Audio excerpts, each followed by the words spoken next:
Opa, estamos aqui de novo, em Trilheiros. Continuando o assunto, apesar da expressa previsão feita pela CVM, a natureza jurídica dos fundos de investimento continua sendo objeto de importantes discussões doutrinárias.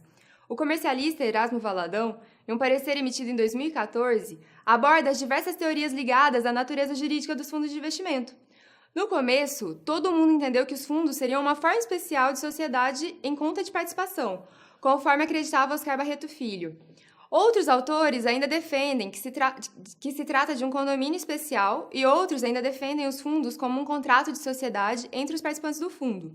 Diante disso, Valadão defende que a configuração do fundo é de autêntica sociedade entre seus participantes. Isso se deve pela diferenciação que ele faz entre sociedade e condomínio. Na sociedade, os bens estão em função da atividade, enquanto na comunhão, a atividade está em função do bem. Na sociedade, a atividade é o ponto central, enquanto na comunhão, o ponto central é o bem. Na sociedade, os bens têm um valor na medida em que constituem um instrumento para o exercício da atividade.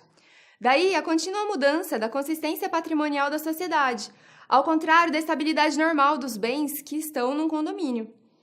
E no condomínio, a atividade é aquela necessária para a fruição do bem, e nada além disso. Nesse sentido, Fábio Comparato ensina que a distinção deve ser pesquisada na natureza da causa e gozo em comum da mesma coisa, sem qualquer referência a uma finalidade coletiva além dessa. Em outras palavras, a comunhão é do objeto e não dos objetivos. Na sociedade, ao contrário, essa comunhão de escopo é essencial. A utilização em comum dos bens sociais não existe por ela mesma, mas sim como um meio para atingir o objetivo comum, que é a produção de lucro. Voltando para os ensinamentos do Valadão, portanto, no fundo de investimento não há um bem específico sobre o qual se exerce um domínio comum, mas uma contínua modificação da consistência patrimonial, em contraposição à estabilidade do condomínio. O fundo vai investir, por exemplo, em valores mobiliários de emissão primária das companhias ou em títulos diversos, como os títulos públicos ou de renda fixa, e etc.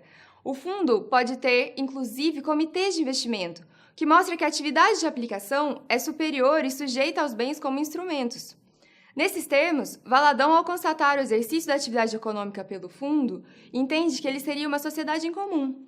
Não tendo personalidade jurídica, a sociedade não pode ser titular de um patrimônio em separado, como ocorre com as sociedades personificadas. Daí a menção da lei à comunhão entre os participantes. Há realmente uma comunhão entre eles, com relação aos bens sociais, que, com as dívidas, constituem o patrimônio especial, a ser executado, em primeiro lugar pelos credores, em caso de inadimplemento das obrigações sociais. E é por isso que Sérgio Mourão Correia Lima considera que os fundos são sociedades de fato, formadas por investidores que exercem propriedade em comum sobre o dinheiro, considerando que os fundos englobam recursos comuns destinados à aplicação em certos e específicos títulos ou valores mobiliários, que são adquiridos pelos investidores e que se tornam titulares das cotas do fundo, e que o patrimônio do fundo pertence aos investidores, na medida em que o fundo não tem personalidade jurídica e que a gestão dos recursos é feita conforme o interesse dos investidores. De fato, dá para concluir que os cotistas dos fundos de investimento, ao aportarem os respectivos recursos, celebram voluntariamente um negócio jurídico, revelando o compromisso de todos na realização de um fim comum e evidenciando a existência da affectio societatis. O próprio ato de aportar recursos para obter mais rentabilidade e diminuir os riscos, o que é somente possível pela união de investidores, evidencia o objetivo comum e também a affectio. Outros autores, como Pontes de Miranda e Raquel Stein, muito embora reconheçam a natureza de condomínio dos fundos, afirmam que o regramento das sociedades realmente seria mais adequado para os fundos de investimento.